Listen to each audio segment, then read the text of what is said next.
Welcome to Vestland, Norway, where towering mountains meet deep fjords, and every road leads to breathtaking adventures. This is a place where nature takes center stage. Vestland is home to some of Norway's most iconic road trips. Every turn offers a new postcard perfect view. As we embark on this journey, we'll explore hidden gems, discover local traditions, and experience the freedom of the open road. So, buckle up, roll down the windows, and let's hit the road.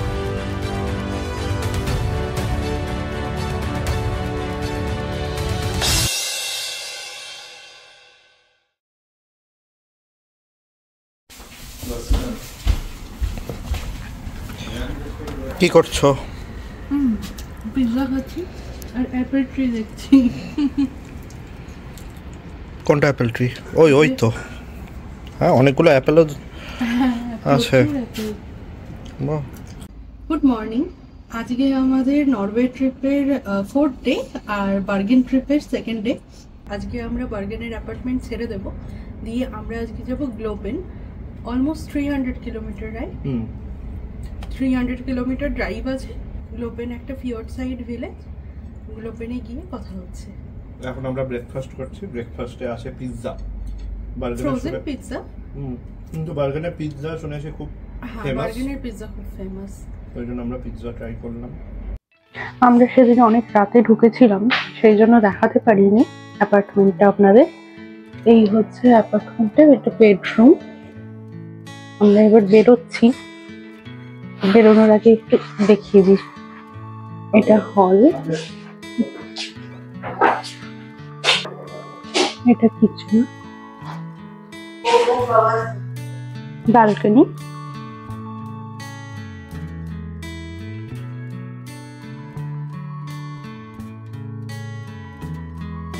আমরা বার্গেনের Airbnb ছেড়ে বেরিয়ে পড়েছি, তবে তার আগে apartment clean করে দিয়েছি, which is very important. আমাদের অ্যাপার্টমেন্টের সামনেই রয়েছে বার্গেনের ফিশ মিউজিয়াম। আপনারা চাইলে এই ফিশ মিউজিয়ামটি দেখে নিতে পারেন। প্রায় 1200 সাল আগে নরওয়ে, সুইডেন এবং ডেনমার্কের কিছু অংশ ভাইকিংস নামের সমুদ্র যোদ্ধাদের এলাকা ছিল। এই ভাইকিংসরা ছিল সমুদ্র জাহাজ এবং নৌকো নির্মাণে অত্যন্ত দক্ষ। বার্গেনের পাহাড়ি অঞ্চলে এই ভাইকিংসদের ঐতিহ্য বহনকারী একটি নিদর্শন এখনো রয়েছে।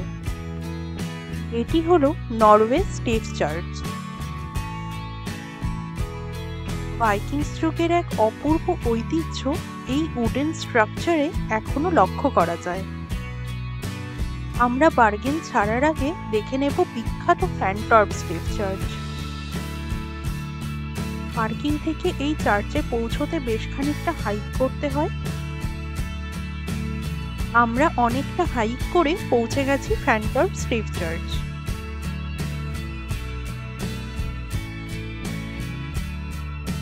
নরওয়েতে বেঁচে থাকা মাত্র 28টি স্টেভ চার্চের মধ্যে এই ফ্যানটর্প স্টেভ চার্চ একটি। ভাইকিং আমলের এই উডেন স্টেভ চার্চগুলির বিশেষত্ব হলো এগুলি উডেন পোলের ওপর কোনো নাট এবং বোল্ট ছাড়াই নৌকো এবং জাহাজ নির্মাণে দক্ষ ভাইকিংসদের দ্বারা তৈরি করা হয়েছিল। অপূর্ব এক আর্কিটেকচারাল নিদর্শন এই স্টেভ চার্চ। মধ্যযুগীয় এই চার্চ সেই সময়ের টিম্বার টেকনোলজির আদর্শ উদাহরণ। এর ভেতরে প্রবেশের জন্য টিকিট রয়েছে, যার প্রাইস 80 NOK পার পারসন।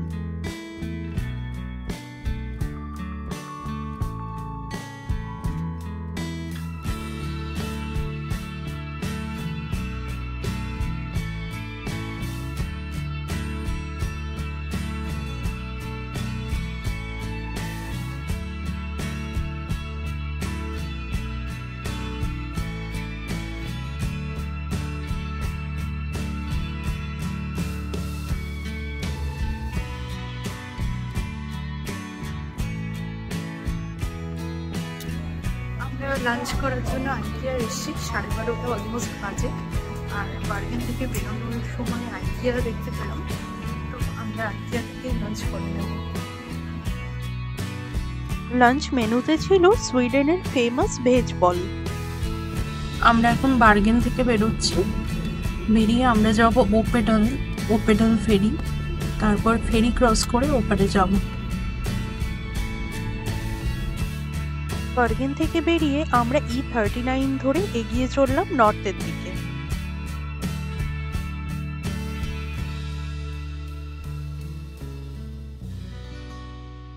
পথের সৌন্দর্য অতুলনীয়।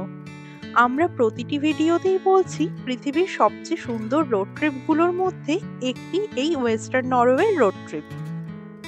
একদিকে পাহাড় এবং একদিকে ফিয়র্ডকে সঙ্গী করে আমরা এগিয়ে চলেছি।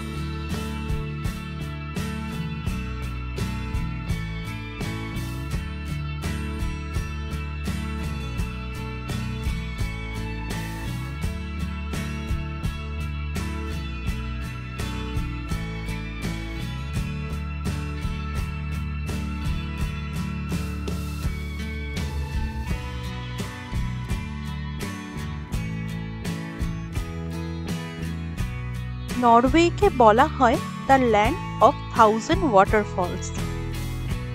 আপনি নরওয়ের যেখানেই থাকুন না কেন, কাছাকাছি সম্ভবত কোনো না কোনো জলপ্রপাত আছে। পশ্চিম নরওয়ে বিশেষ করে অসাধারণ জলপ্রপাতের জন্য পরিচিত। বার্গেন থেকে গ্লোবেন এই রুটেও অনেকগুলো জলপ্রপাত রয়েছে।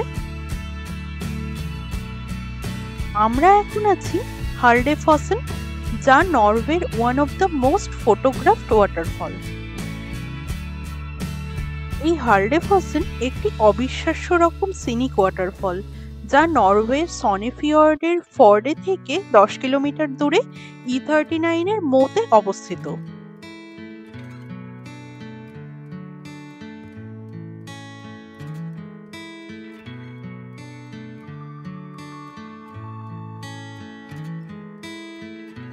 এই 92 মিটার সুউচ্চ ওয়াটারফলটি পার্কিং থেকে নদীর ধারে কাঠের পুলের ওপর দিয়ে 500 মিটারের হাঁটা পথ।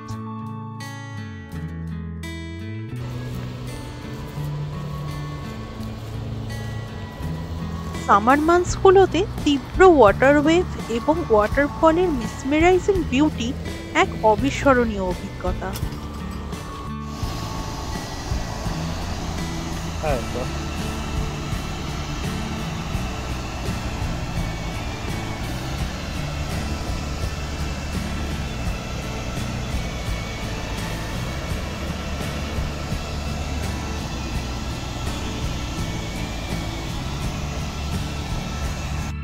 Let's enjoy the beauty of this breathtaking waterfall together.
এটা হচ্ছে চিকেন রাইস। এখানে চিকেন রাইস পেয়ে গেছি আমরা। স্পারে জেনারেলি চিকেন রাইস পাওয়া যায়, তো একটাই ছিল ভাগ্যিস। আর এটা স্ট্রবেরি চিজ কেক। তো আমরা এখন কটা বাজে? ভালো 8:25, মানে 6:25 বাজে সন্ধে। আমাদের ভেহিকেল চার্জ হচ্ছে, আর সামনে এরকম ভিউ। এই ভিউয়ের সাথে আমরা এটা খাচ্ছি।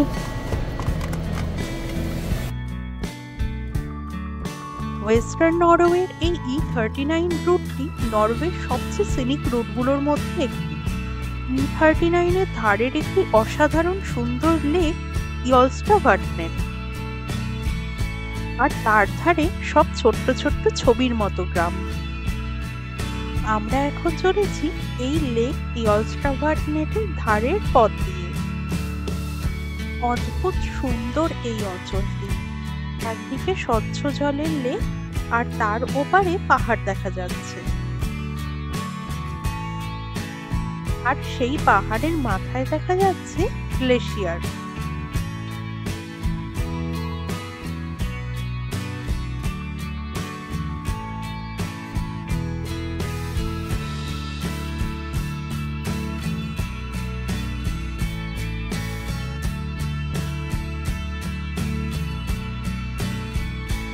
আমরা যেই অঞ্চলটিতে যাচ্ছি, অর্থাৎ গ্লোবেন অঞ্চল, এই অঞ্চলটি গ্লেশিয়ারের জন্য ভীষণ বিখ্যাত। এই অঞ্চলে বেশ কয়েকটি গ্লেশিয়ার রয়েছে, আর আমরা এখন এই পাহাড়ের মাথায় তারই কিছু অংশ দেখতে পাচ্ছি।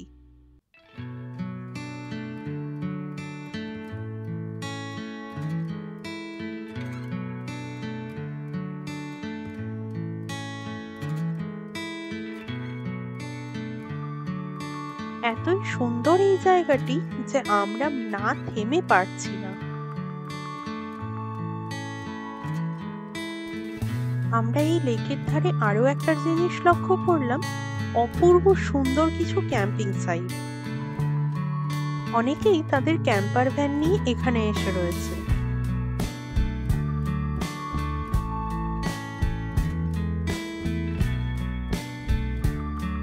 আপনারাও যদি নরওয়েতে ক্যাম্পার ভ্যান নিয়ে ঘুরতে চান, সেটাও কিন্তু একটা খুব ভালো অপশন।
এই অপূর্ব সুন্দর জায়গাটি দেখতে দেখতে আমরা কিন্তু আমাদের গন্তব্যে পৌঁছে গেছি।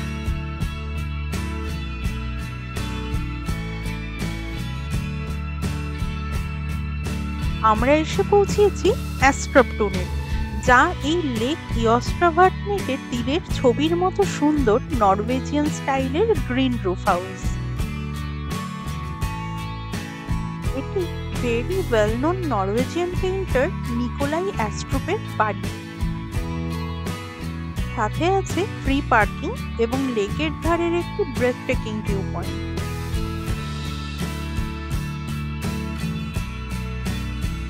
এই জায়গাটি এই অঞ্চলের মোস্ট ইনস্টাগ্রামেবল প্লেস।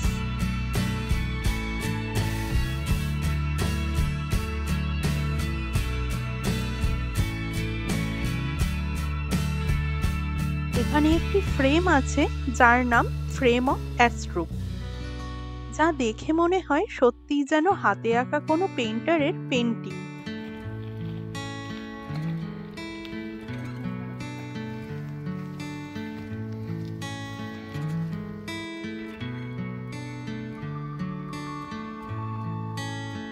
হঠাৎ করে বৃষ্টি শুরু হয়ে গেছে, আমাদের আর দাঁড়ানোর উপায় নেই। আমরা এখন তাড়াহুড়ো করে গাড়ির মধ্যে ঢুকে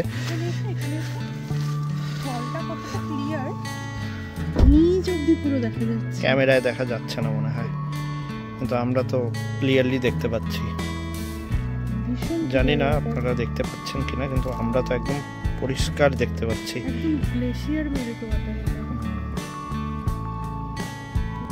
অ্যাস্ট্রুপ হাউস থেকে বেরিয়ে আমরা আবার গ্লোবেনের দিকে রওনা দিলাম। অসাধারণ ল্যান্ডস্কেপ ক্রস করে আমরা চলেছি। রোড সাইডে দেখছি অদ্ভুত সুন্দর সব ক্যাম্প সাইট। নরওয়েতে car camping very well known and famous. আপনারা যদি নরওয়ে রোড ট্রিপ প্ল্যান করেন তবে হোটেলের বদলে ক্যাম্পার ভ্যানও কনসিডার করতে পারেন, যা একটি অনন্য অভিজ্ঞতা হবে। সবুজ জলের স্টারডালসেলভা নদীর ধারে আমরাও না থেমে পারলাম না। আমরা একটা জায়গায় দাঁড়িয়েছি, এসে আমাদের সাথে সাথে যাচ্ছে একটা রিভার। এই রোডের পাশ দিয়ে যাচ্ছে একটা রিভার, আর রিভারের ওপরে ক্লাউড জমে আছে। আমি দেখাচ্ছি, খুব সুন্দর লাগছে। আর এরকম জিনিস আগে কোনোদিন দেখিনি। রিভারের ওপরে এই যে ক্লাউড জমে রয়েছে, এটা একটা অদ্ভুত ব্যাপার। আর রিভারের ওয়াটারটা একদম গ্রিন।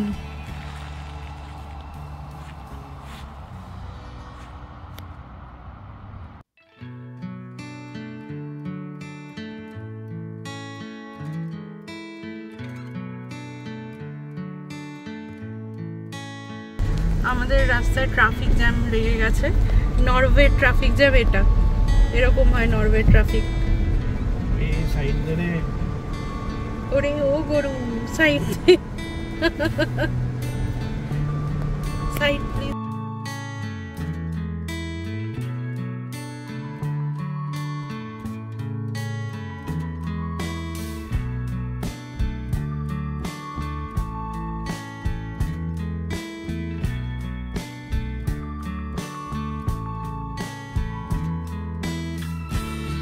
আজকের অসাধারণ ড্রাইভ শেষে আমরা পৌঁছে গেছি গ্লোবেন।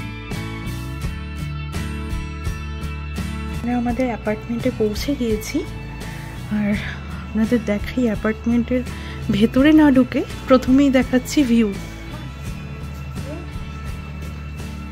এটা এন্ট্রান্স দিয়ে ঢুকেই এখানে চেয়ার, শু র্যাক, এই সাইডে একটা বেডরুম, এটা একটা বেডরুম, আর এটা আরেকটা বেডরুম। কাবার্ড আছে। দুটো বেডরুম থেকেই ভীষণ সুন্দর ভিউ।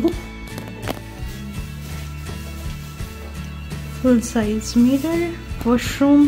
সরো একটু ওয়াশরুম দেখাই। Dryer, washing machine, well equipped washroom, হল,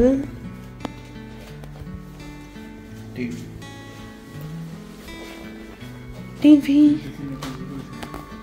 বুকস, অ্যান্ড কিচেন, ডাইনিং, আর বাইরে ফায়ার প্লেস রয়েছে।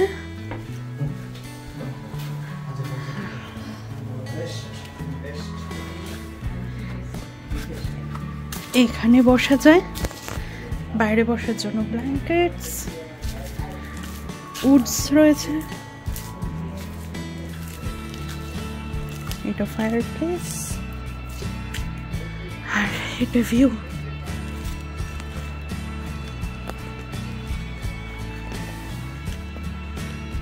এইটা ভিউ।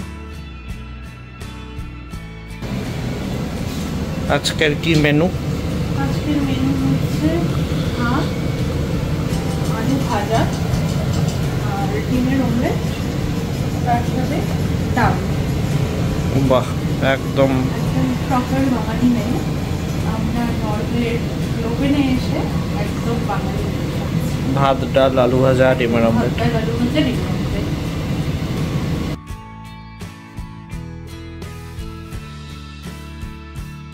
আমাদের আজকের ব্লগ এই অবধি। কাল আমরা এক্সপ্লোর করব এই গ্লোপেন অঞ্চলের গ্লেশিয়ার। আমাদের জীবনের প্রথম গ্লেশিয়ার দর্শন দেখতে প্লিজ আমাদের নরওয়ে ট্রাভেল সিরিজটি ফলো করুন। And please do like, share, comment, subscribe to my channel. Thanks for watching. Bye.